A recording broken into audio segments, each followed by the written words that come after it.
ఈరోజే ఆదివారం. ఈరోజు ఈ కథను విన్నా, చదివినా, చెప్పినా, వినిపించినా సూర్య భగవానుడి అనుగ్రహం లభిస్తుంది. అనారోగ్య సమస్యలు తొలగి సంపూర్ణ ఆరోగ్యం చేకూరుతుంది. మరి ఆ కథ ఏంటో ఇప్పుడు ఈ వీడియోలో తెలుసుకుందాం. ఒకప్పుడు ధర్మరాజు భీష్మ పితామహుణ్ణి ఇలా అడుగుతాడు. పితామహ, పితృకార్యాలలో గొడుగులు చెప్పులు బ్రాహ్మణులకు దానం చేస్తే చెప్పలేనంత పుణ్యం కలుగుతుంది అని పెద్దలు అంటారు. మరి ఆ దాన విశేషమేమిటి? దాని గురించి చెప్పండి అని అడుగుతాడు ధర్మరాజు. అప్పుడు భీష్ముడు ధర్మరాజును నవ్వుతూ చూసి ఇలా చెప్పడం మొదలుపెట్టాడు. ఓ ధర్మరాజా, సూర్య జమదగ్ని సంవాదాన్ని నువ్వు వింటే గొడుగులకు చెప్పులకు ఎందుకంత ప్రాముఖ్యత వచ్చిందో నీకే తెలుస్తుంది. ఆ కథను చెబుతాను విను అంటూ భీష్మ పితామహుడు ఇలా చెప్పడం ప్రారంభించాడు. ఈ కథ మహాభారతంలోనిది. పూర్వం భృగువంశంలో జమదగ్ని అనే తపస్సంపన్నుడు ఉండేవాడు. ఆయన భార్య రేణుకాదేవి. జమదగ్ని ఒకసారి తన భార్యతో కలిసి ఆరుబయట విలువిద్యను అభ్యసిస్తున్నాడు. ఆయనకు ఎప్పటికప్పుడు బాణాలను అందిస్తాను అంటూ రేణుకాదేవి ఆయనకు సాయంగా నిల్చుంది. ఇలా కాసేపు గడిచిన తర్వాత జమదగ్ని వెనక్కి తిరిగి చూసుకుంటే భార్య కనిపించలేదు. తరువాత నిదానంగా అడుగులో అడుగు వేసుకుంటూ వచ్చిన రేణుకాదేవిని చూసి ఆమె ఆలస్యానికి కారణం అడిగాడు జమదగ్ని. అప్పుడు రేణుకాదేవి ఇలా చెప్పింది. సూర్యుడు తాపానికి తాళలేక తాను ఓ చెట్టు నీడలో నిలబడిపోయానని చెప్పుకొచ్చింది. అంతే, జమదగ్నికి కోపం వచ్చేసింది. తన భార్యకి తాపం కలిగించిన ఆ సూర్యుడి వేడిని అడ్డుకోవాలి అనిపించింది. వెంటనే తన బాణాలతో ఆ సూర్యుడిని కప్పి పారేసేందుకు సిద్ధపడిపోయాడు జమదగ్ని. ఈ ప్రమాదాన్ని గ్రహించిన సూర్యుడు వెంటనే ఒక బ్రాహ్మణుడి రూపంలో జమదగ్ని చెంతకు చేరుకున్నాడు. ఇలా పలికాడు. మునివర్య, మీలాంటి జ్ఞానులు ఆ సూర్యుడి మీద కోపగించడం సమంజసమేనా? ఆ సూర్యుడి తాపం వల్లే కదా నీరు ఆవిరై తిరిగి వర్షంగా కురుస్తుంది. ఆయన శక్తి కారణంగానే కదా చెట్టు చేమ బతుకుతున్నాయి. అసలు ఆయన లేకుండా జీవం మనుగడ సాగించడం అసాధ్యం కదా అంటూ జమదగ్నిని శాంతింపచేసే ప్రయత్నం చేశాడు బ్రాహ్మణుడు. కానీ ఎంతగా నచ్చ చెప్పినా జమదగ్ని శాంతించకపోవడంతో చివరికి సూర్యుడు తన నిజరూపంతో దర్శనం ఇచ్చాడు.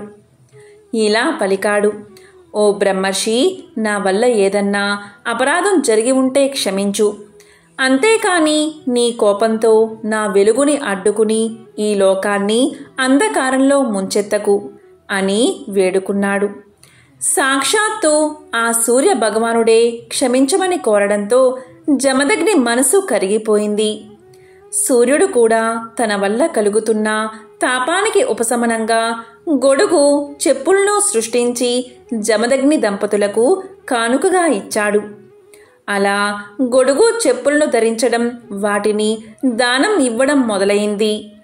సాక్షాత్తు సూర్యదేవుడే సృజించిన వస్తువులే ఈ గొడుగు పాదుకులు. వాటిని ఆ కర్మసాక్షి చెప్పినట్లుగా సత్పురుషుడైన బ్రాహ్మణుడికి దానమిస్తే అపార పుణ్యరాశి చేకూరుతుంది అని అనడంలో అనుమానమే లేదు. అంతేకాదు, వాటి దానం వల్ల ఎన్నో వేల రెట్ల పుణ్యఫలం కలుగుతుంది అని చెప్పాడు భీష్ముడు. ఇంకా ఇలా అన్నాడు. ధర్మరాజా, వేదవ్యాసుడు ఉపదేశించిన కొన్ని సామాన్య ధర్మాలు నీకు చెబుతాను, శ్రద్ధగా విను అంటూ ఇలా చెప్పడం మొదలుపెట్టాడు. ఇతరుల ధనానికి ఎన్నడూ ఆశపడకూడదు. ఎదుటి వ్యక్తి మనవంటి వాడే అని అనుకోవాలి. సమస్త వస్తువులు నశిస్తాయి, కానీ అనుక్షణం వాటిని గ్రహించాలి. అన్నిటి మీద ఆసక్తి అనర్థదాయకం. ప్రాణులన్నిటినీ ప్రేమించాలి. ఇతరులకు మేలు చేయాలి అనే తపన అలవాటు చేసుకోవాలి. పాపాన్ని చేస్తే ప్రాయశ్చిత్తం చేసుకోవాలి అని చెప్పి భీష్ముడు ధర్మరాజుతో ఇలా పలికాడు. ధర్మరాజా, ప్రాణాపాయ శకునాల గురించి చెబుతాను విను అంటూ మళ్ళీ ఇలా చెప్పడం మొదలుపెట్టాడు. బంగారం పూత పోసినట్లుగా ఉత్తర దిక్కున ఎవరైనా ఏ వ్యక్తి అయినా కనిపిస్తే ఆ వ్యక్తి 3 ఏళ్లలో మరణిస్తాడు. సూర్యుడు కాంతి విహీనంగా కనిపిస్తే 2 ఏళ్లకే మరణిస్తాడు. వెన్నెలలో తన నీడలో ఎక్కడైనా చిన్న రంధ్రం ఉన్నట్లుగా కనిపిస్తే అతను ఏడాదిలో మరణిస్తాడు. ఆ నీడలో తలభాగం కనిపించకపోతే 6 నెలలకే మరణిస్తాడు. 2 చేతులతో 2 చెవుల్ని మూసుకున్నప్పుడు లోపలి ధ్వని ఏమాత్రం వినిపించని పక్షంలో 1 నెల రోజుల లోపలే మరణిస్తాడు. చెవులో ముక్కు దిగజారిపోయి దంతాలు కళ్ళు పాలిపోయినట్లుగా ఉంటే మరణం ముంగిట ఉన్నట్లే అని భీష్ముడు చెప్పగా ధర్మరాజు ఇలా పలికాడు.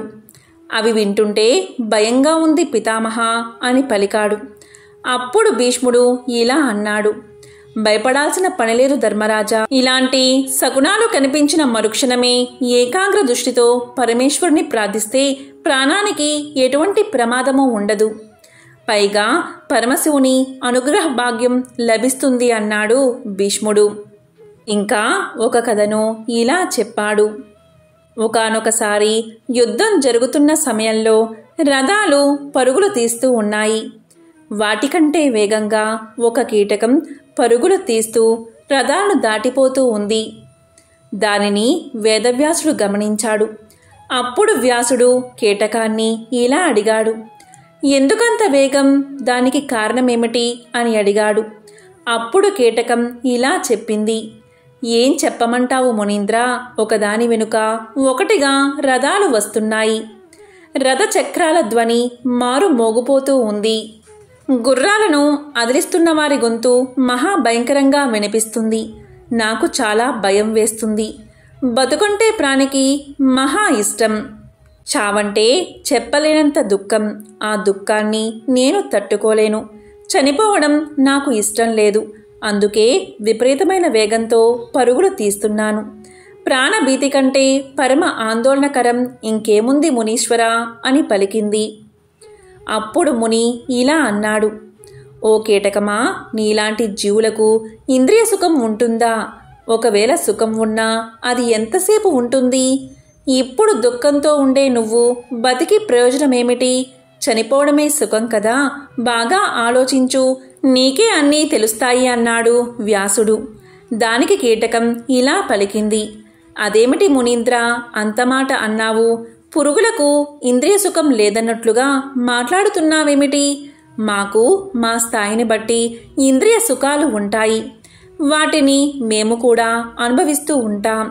కాబట్టే మాకు చావంటే భయం. నీకు ఈ సంగతులు తెలియక కాదు కదా నా చేత చెప్పించాలి అని అడిగావు. అంతేనా అని పలికింది కీటకం. అందుకు వ్యాసుడు గట్టిగా నవ్వాడు. మహాముని, నీకెందుకో నా పూర్వజన్మ వృత్తాంతం చెప్పాలని ఉంది. చెబుతాను, వింటావా అంది కీటకం. దానికి మునీశ్వరుడు చెప్పు అని పలికాడు. అప్పుడు కీటకం ఇలా చెప్పడం మొదలుపెట్టింది. మునీంద్ర, విను. గత జన్మలో నేను బాగా డబ్బున్న వాడిని. అయినా ఇంకా సంపాదించాలి అనే అత్యాశతో ఇతరుల డబ్బు కూడా కాజేసేవాడిని. కోపం, పెద్దల పట్ల ప్రముఖుల పట్ల వినయాన్ని ప్రదర్శించకుండా ఎగతాళి చేసేవాడిని, తిరిగేవాడిని. కానీ నేను నా తల్లి పట్ల మాత్రం జాగ్రత్తగా ఉండేవాడిని. నా తల్లిని కంటికి రెప్పలా కాపాడుకునేవాడిని, ప్రేమగా చూసేవాణ్ణి.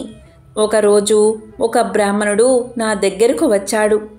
అతను అడిగినవి అన్నీ సమకూర్చిపెట్టి దండం పెట్టాను. ఆ పుణ్యకార్య విశేషం వల్లే నాకు ఈ పూర్వజన్మ జ్ఞానం కలిగింది. మంచి చేస్తే మంచే జరుగుతుందని నాకు అప్పుడు తెలిసింది. మహాముని, అడుగుతున్నానని ఏమీ అనుకోకపోతే పుణ్యకృత్యాల ఆచరణ విశేషాలు నాకు చెప్పు అంది కీటకం. ఈ జన్మకి ఇంతకన్నా గొప్పది లేదని నాకు అనిపిస్తుంది. దయచేసి చెప్పండి స్వామి అని వేడుకుంది. అప్పుడు వ్యాసుడు ఇలా చెప్పాడు. ప్రత్యేకించి నీకు చెప్పాల్సింది ఏమీ లేదు. నీవు చేసిన పాపాల వల్లే నీవు పురుగుగా జన్మించావు. ఈ సంగతి నీకు కూడా బాగా తెలుసు. అలాగే చివరలో పుణ్యం చేయడం వల్ల నీకు ఈ జన్మలో పూర్వజన్మ జ్ఞానం కలిగింది. ఇది కూడా నీకు తెలిసిన విషయమే.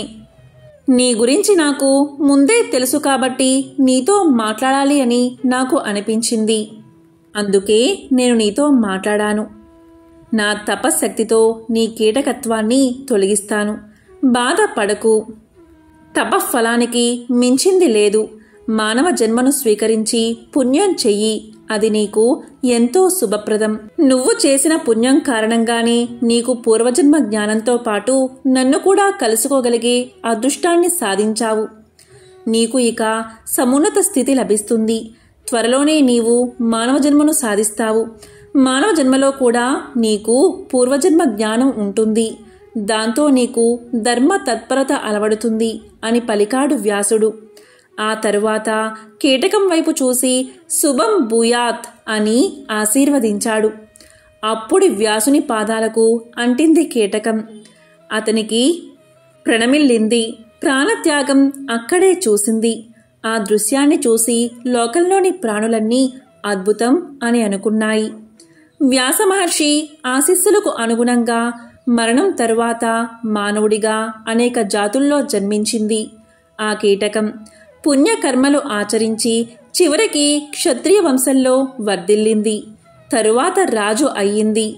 రాజు అయి ఏనుగుపై కూర్చుని వేలకొలది కొమ్మిటి ఏనుగులతో, ఛత్ర చామరాలతో, రకరకాల కేతనాలతో పరుగులు తీసే పరివారంతో వ్యాస మహర్షిని మళ్లీ సందర్శించింది. అతని పాదాలకు నమస్కారం చేసి నిలబడింది. రాజు అనుకోను ఎంతగానో మెచ్చుకున్నాడు వ్యాసుడు. అభిమానంగా అక్కున చేర్చుకున్నాడు. తరువాత వ్యాసుడు ఇలా పలికాడు. రాజా, ఈ జన్మలో మునీంద్రులకే ఆశ్చర్యం కలిగించే మహనీయ తపశ్చర్యకు ఉపక్రమించు. నీవు తరువాత గోవుల కోసం కాని బ్రాహ్మణుల కోసం కాని యుద్ధం చేసి యుద్ధ భూమిలో మరణిస్తే పై జన్మలో బ్రాహ్మణత్వాన్ని సాధిస్తావు అన్నాడు వ్యాసుడు. చెప్పినట్లుగానే చేశాడు ఆ రాజు. తరువాత జన్మలో బ్రాహ్మణుడిగా జన్మించాడు. పుణ్యక్షేత్రాలు ఎన్నో సందర్శించాడు. యజ్ఞయాగాలు ఎన్నో చేశాడు. లోక ఆరాధ్యుడు అయ్యాడు. మరణించిన తర్వాత స్వర్గలోకంలో దేవేంద్రుడికి మిత్రుడు అయ్యాడు. కొన్నాళ్లకు కైవల్యాన్ని అందుకున్నాడు. ధర్మరాజా, యుద్ధంలో మరణించిన బంధువులు ఏమయ్యారా అని నీవు ఆందోళన చెందుతున్నావు. ఏ లోకాలు ప్రాప్తించాయో తెలుసుకోవాలి అని అనుకుంటున్నావు. అసలు సంగతి చెబుతాను విను. కురుక్షేత్రంలో ప్రాణాలు కోల్పోయిన వారందరూ ఉత్తమ లోకాల్ని పొందుతారు. ఈ విషయమై నీకు ఇక ఆందోళన అవసరం లేదు అని అన్నాడు భీష్మ పితామహుడు. ఎంతో పవిత్రమైన విశేషమైన ఈ ఆదివారం రోజు ఈ కథను విన్నా, చదివినా, చెప్పినా, వినిపించినా సకల శుభాలు కలుగుతాయి. జన్మల దోషాలు తొలగి కోటి జన్మల పుణ్యం వస్తుంది. ఓం నమో సూర్యాయ నమః.